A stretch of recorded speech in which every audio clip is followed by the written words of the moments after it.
more of them?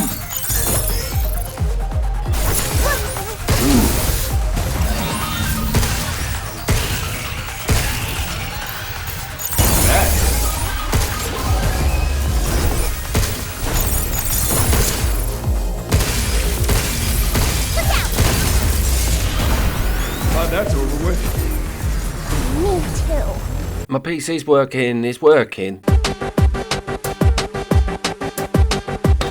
My name is Couch and I need to make hay whilst the black screen is not a black screening, so apologies if I'm rattling through this. I am currently having massive PC problems, but we've got a window and we've got the Pragmata demo on PC on Steam. Apparently they pushed this out to get some feedback on how it runs on that system. It's 7 gigabytes, not a tiny demo, it's quite exciting actually, and it comes with a timed challenge mode in it. It is from Capcom, one of my favourite developers. It has this sort of sheen of quality to it, it's sci-fi, there's some weird stuff going on with this kid on your back, there's shooting, there's robots, there's that amazing lick of graphical quality they give us with their games. However, this is running on low with a few things notched up to medium.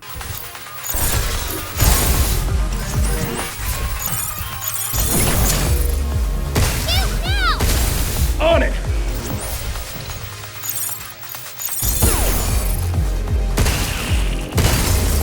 This is quite early footage and you'll be noticing this square grid system come up. This appears when you L2 on the aim. You can still fire with R2 and you're controlling this cursor with the face buttons up, down, left, right. If you go via the blue things, you get a bit more power to then do the ultimate hack, which is the green thing. When I first saw this on demo footage, I was like, what is this connect for? I don't want a puzzle every time I fire my gun, Killer 7. But it's a lot different from that, surprisingly exciting, and the whole thing operates in real time so it doesn't disturb your actual shooting.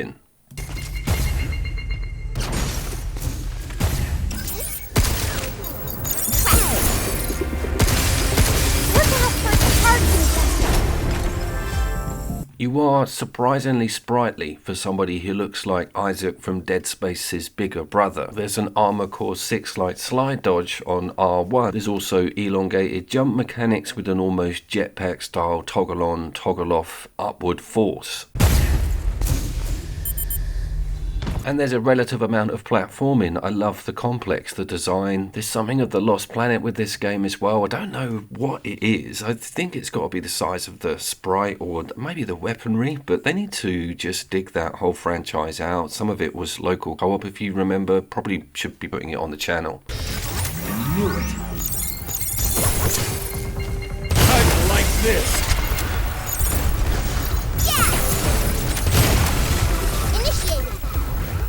There's also 3 quite juicy weapon types available to you on the first playthrough. It increases that circulation if you want to have another run. There's a shotgun, there's a net style trap, and there's your standard pistol up at 12 o'clock. Yes, that's that. The guns are also a little bit like standalone packages. Once you eat through all their ammo, it is then gone until you find another icon. But they're quite liberal with it. They litter them around some of the arenas, and there is quite a cool little boss fight coming up. The kid, or Diana, can actually hack terminals, computers, escape hatches, lifts, that sort of thing. She has quite a rudimentary hacking system, but I can imagine how they're going to increase the complication and skill needed to get through some of the gates. The same thing goes with those enemy grids that you saw with the Connect 4 thing. Some enemies have a smaller square, so less room to work with, and coming up they have actual red icons that you can't go near. That's quite a difficult thing to have one eye on avoiding the red icon, but remember you're still shooting in real time in the game. It's way stronger than the walkers. Jump, Hugh! Hacking! Quite exciting, locked in, tight boss arenas, or mini bosses rather, and I do kind of like the design. And you've got that nip away R1 button, but also you can jump and get off the ground. Now on the replay, i.e. once you do this once, it then says to you that you've unlocked a last minute dodge on R1, which opens a window for potential damage on the enemy. I haven't explored that at all yet, but I love the idea that they're laying in an incentive to replay the demo.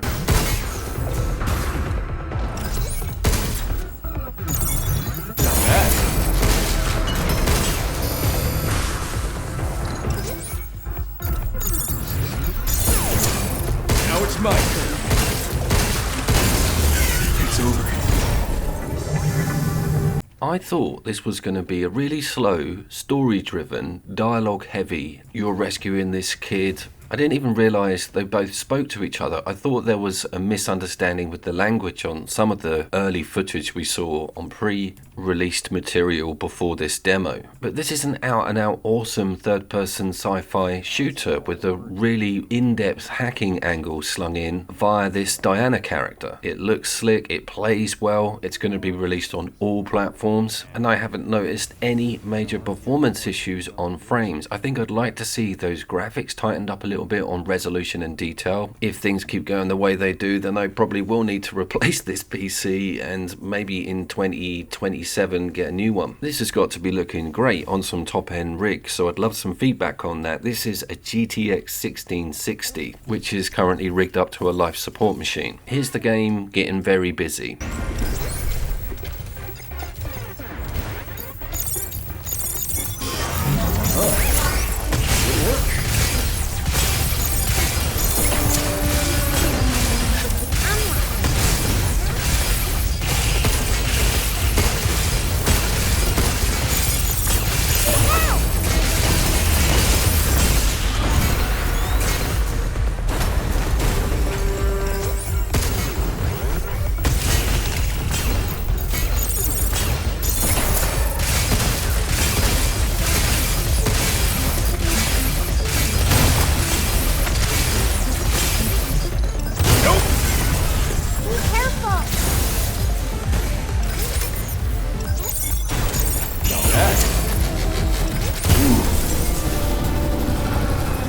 Will this demo ever be released over on console, on PlayStation 5, more importantly? I've just been looking into that. The game's coming out next year, April, and I think what they'll do is they'll roll out a console demo, which is maybe a little bit bigger than this, about a month before release to sort of get the hype up. So it's kind of win-win if you've got a PC and console, because that demo, I imagine, might be a little different to this one. It is going to look pretty incredible on 9th gen, this much is certain. Something's aiming at us. Shoot out! Step off!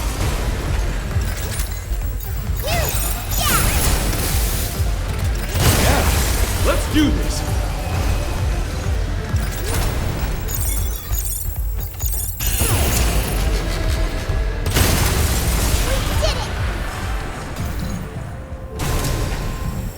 Here is our finale boss for the demo, and I think that's well cool that they added something meaty in at the end. Everything you sort of learn comes together for this fight. You know what's going on with the symbols in that grid, you know how to get out of the way of stuff. There is also a new suit design to be unlocked with completion of this demo, and a few new weapon types and the R1 dodge as mentioned. Who are you pushing around?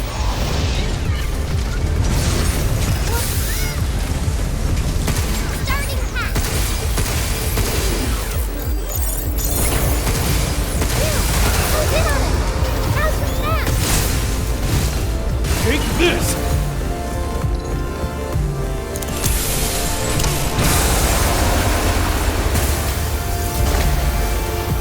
That animation was a Vanquish nod, 100% confirmed. As you've probably gathered, I really like this game. This demo feels fantastic. I recommend you looking at it if you've got a half-decent PC and access to Steam. I do have a mountain of local co-op content that's built up that is going to spill out, hopefully, before the end of the year. A few more single-player games are going to get added for that end of 2025 top single-player game conundrum, finale rather. And my name was, of course, Couch Coop. I'm going to go and check GOG for Lost Planet prices. I'll see you down there.